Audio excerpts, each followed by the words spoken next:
Olá, bom dia, graça e paz, que você tenha uma ótima quinta-feira, que seja um dia abençoado pelo Senhor. Hoje a nossa leitura vai ser em Apocalipse capítulo 13, do versículo 1 ao versículo 9, que diz assim, E pus-me sobre a areia do mar, e vi subir do mar uma besta que tinha 7 cabeças e 10 chifres, e sobre seus chifres 10 diademas, e sobre as suas cabeças um nome de blasfêmia.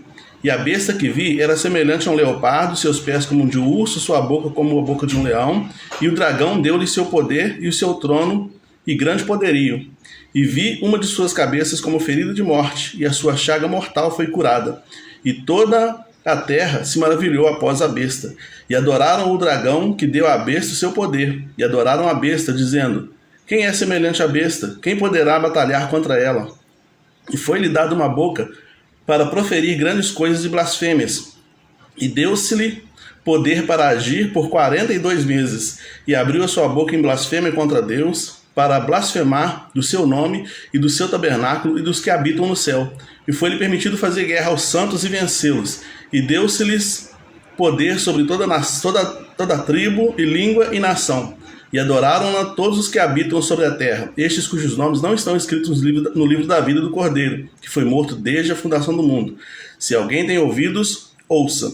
Esse é o texto de Apocalipse capítulo 13, como nós falamos aqui, de 1 a 3, poderia ler o capítulo todo, porque ele vai falar sobre algumas personagens interessantes aqui, que são personagens escatológicas. É a besta, que também é o anticristo, e o dragão, que também é o falso profeta, né?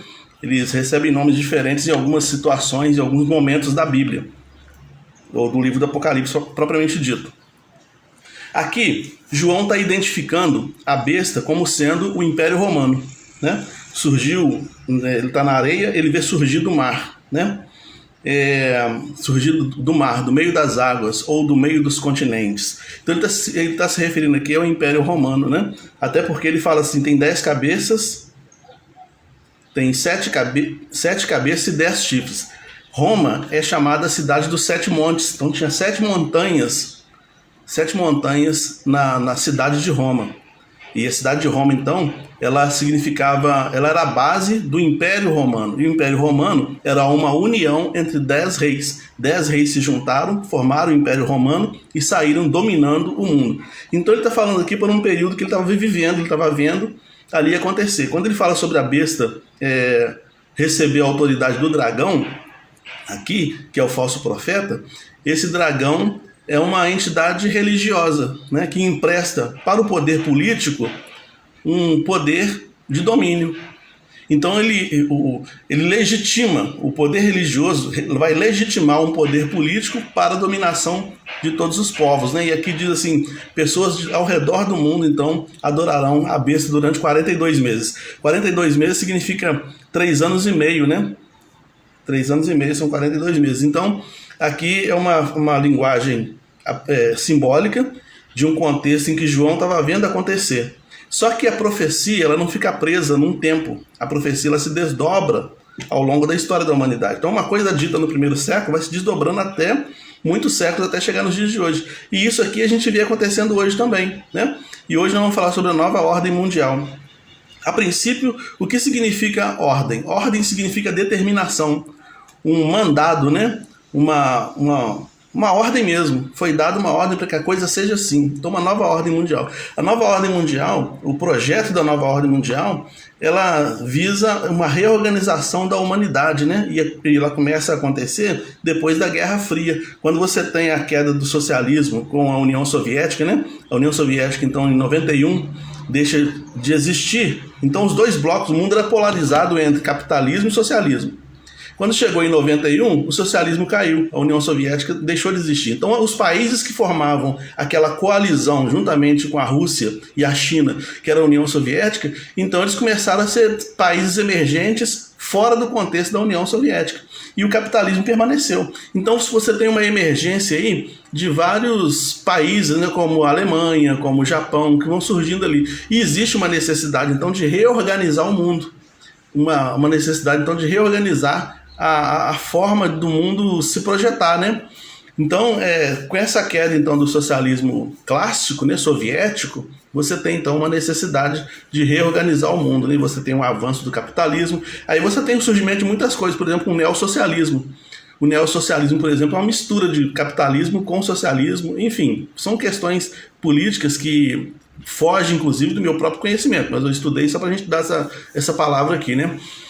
Então, você tem o surgimento do neoliberalismo, por exemplo, e essa nova ordem mundial, então, ela visa organizar o mundo não só na questão geopolítica, mas também em questões de religião, financeira e social, né? Então, por exemplo, na questão política, a nova ordem mundial quer organizar o mundo através do globalismo. Você tem a globalização, que é uma aliança comercial mundial, né? Hoje você compra muita coisa da China, você compra muita coisa de vários lugares aí e chega rapidinho na sua casa. Em uma semana, sei lá, 15 dias, está chegando na sua casa coisas que em outro momento não aconteceria. Então isso é globalização, isso é importante.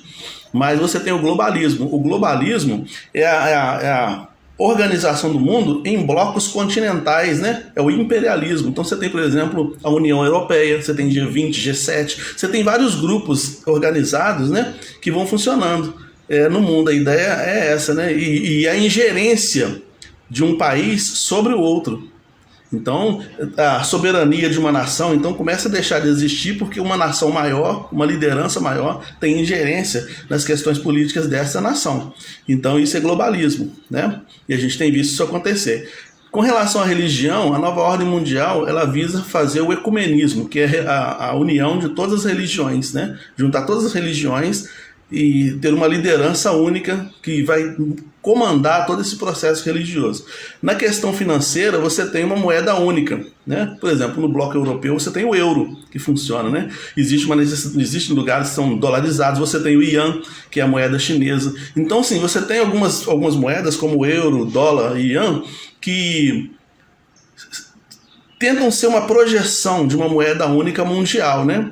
E aí, hoje em dia, também a gente tem a moeda digital, né? Hoje em dia você pode utilizar as moedas digitais e tudo isso são tentativas de unificar o financeiro, né? E você tem também a reorganização social, né?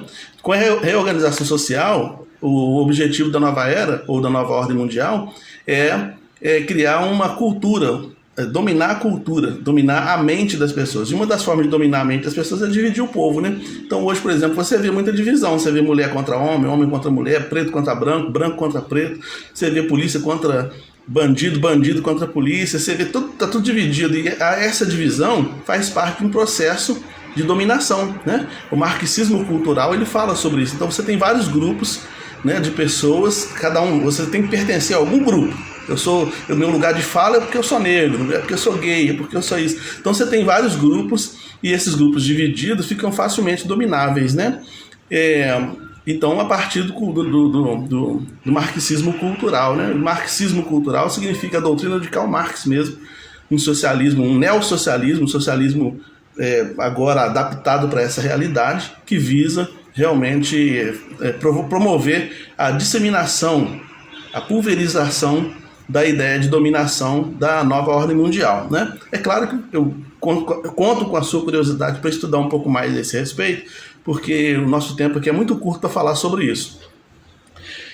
Antes da nova ordem mundial surgir, na década de... Quando começaram a se falar sobre isso, na década de 1965, já surgiram vários símbolos, né? Por exemplo, esse símbolo aqui, ó, tem muita gente que faz essa tatuagem. Isso aqui é o olho de Horus. Esse símbolo aqui, o olho, né? Tem alguns artistas que fazem assim, né? Esse olho, assim, na pirâmide, ó, aqui é uma pirâmide, o olho dentro. Esse olho dentro da pirâmide significa o olho que tudo vê. Significa que você está sendo vigiado. Significa que o mundo está sendo vigiado para ser dominado, para ser controlado. Você pode ver que quando acontece algum crime, logo eles fazem quebra de sigilo, não sei desse canto, e câmeras filmam a pessoa dentro de casa. Você já viu isso? Ele foi visto dentro da sala dele fazendo isso, assim, ué, mas ninguém viu câmera ali. Mas os nossos aparelhos todos hoje vêm com câmera, né? Que muitas vezes continuam filmando mesmo que eles estejam desligados, né? Então, é tudo isso para dominação. Então a gente fala assim, mas você acha que eles iam perder tempo de tomar conta do seu José marceneiro, lá na marcenaria dele? Sim. tem que dominar todo mundo, tem que tomar conta de todo mundo. A Bíblia diz que a humanidade precisa ser marcada, nesse capítulo 13 de Apocalipse. Esse símbolo aqui, por exemplo, ele fala sobre paz, né? Mas ele é uma cruz rendida, né? Significa o fim do cristianismo, uma paz sem o cristianismo. Não há necessidade do cristianismo no mundo, porque o cristianismo é um modelo retrógrado, né? Um modelo que precisa ser dominado. Esse símbolo aqui, que é o mais famoso deles, é o símbolo do não absoluto, né? Ou seja, não existe um Deus totalmente puro e não existe um diabo totalmente mau, né? Você não tem necessidade de ser totalmente puro nem totalmente devasso, você pode ter uma mistura de todas as coisas aí. Então tudo isso, esses símbolos e muitos outros, né, foram lançados no período dos anos 60, 70, com o objetivo de preparando a mente das pessoas para que quando a nova ordem mundial chegasse, as pessoas estivessem prontas. Hoje em dia se fala muito sobre a ordem mundial, nova ordem mundial, né? Inclusive nessa conferência da ONU que está acontecendo, alguns chefes de estados têm falado sobre isso, né? Que têm apoiado e que têm trabalhado para que aconteça a nova ordem mundial. O perigo disso é exatamente a nossa questão especificamente, além da questão política, a questão espiritual. Porque vai diluindo, né? Vai diluindo a fé cristã, vai diminuindo o poder de influência do cristianismo. Porque, na verdade, um dos projetos da nova ordem mundial é reformular o cristianismo. Ontem nós falamos aqui sobre a Bíblia escrita pela inteligência artificial, que está retirando da Bíblia textos que não são próprios para a realidade de hoje. Né? Textos que eles consideram que são violentos, que são homofóbicos, que são uma série de coisas assim. Agora, como a gente vai se blindar dessa questão? Josué 1,9 vai falar assim: não te aparte da tua boca o livro dessa lei, medita nele de dia e de noite, você vai se tornar uma pessoa poderosa e ninguém vai poder ficar diante de você, ou seja, ninguém vai resistir você. Então é meditar na palavra. Josué 1,9 fala sobre isso, meditar na palavra. Salmo 1 fala a mesma coisa, bem-aventurado é o homem que medita na palavra do Senhor de dia e de noite. Né? Então meditar na palavra é introjetar a palavra cada dia. E o Salmo 119, versículo 11 vai falar assim: escondi tua palavra no meu coração para não pecar contra ti. Então é necessário, muito necessário, que a gente tenha a palavra guardada no nosso coração, porque vai chegar um momento, já está chegando esse momento, que Bíblias não existirão mais, vai ser proibido. Tem muitos países que a Bíblia é proibida, né? E daqui a pouco vai se alastrar pelo resto do mundo. A Bíblia vai ser proibida, não vai poder ser utilizado Bíblia, e aí vai valer a Bíblia que você tem aqui na mente, guardada no seu coração, para blindar a sua vida, para que você não seja dominado. Porque nesse capítulo 13 mesmo de Apocalipse fala sobre a adoração à besta e o anticristo por parte de pessoas, a besta, o anticristo e o dragão, por parte de pessoas que não foram marcadas com o sangue do cordeiro, mas marcadas pelo símbolo da besta, né? Pela marca da besta. E a marca da besta, o que é? O abandono da palavra, né? Então, como disse meu sogro ali, nós temos uma coisa: Deus continua no trono, né? Essas coisas têm que acontecer, Deus continua no trono, mas a gente tem que fazer a nossa parte vigiando para que a gente não seja enganado, né? A Bíblia diz que o último versículo que nós lemos, que é o versículo 9, fala assim: quem tem ouvidos, ouça o que o Espírito diz. Quem tem ouvidos, ouça. Então, que tenhamos ouvidos para ouvir, né? Isso não é fanatismo religioso, é Bíblia. E você está vendo acontecer no mundo, né? Você tem visto acontecer no mundo aí toda essa movimentação político-religiosa, a apostasia, as pessoas saindo da igreja, as igrejas transformando em outra coisa, outras formas de cristianismo. Tudo isso são sinais realmente de que a nova ordem mundial também está dominando culturalmente as igrejas, religiosamente, né, as igrejas, culturalmente o mundo, e o mundo está de cabeça para baixo por causa disso. E a gente, para não receber essa chancela, essa marca, a gente precisa vigiar, tá bom? Senhor, aplica a tua palavra aos nossos corações, nos ajuda a esconder essa palavra no nosso coração, para sermos blindados contra as astutas ciladas do maligno. Em nome de Jesus, amém. Deus abençoe meu sogro,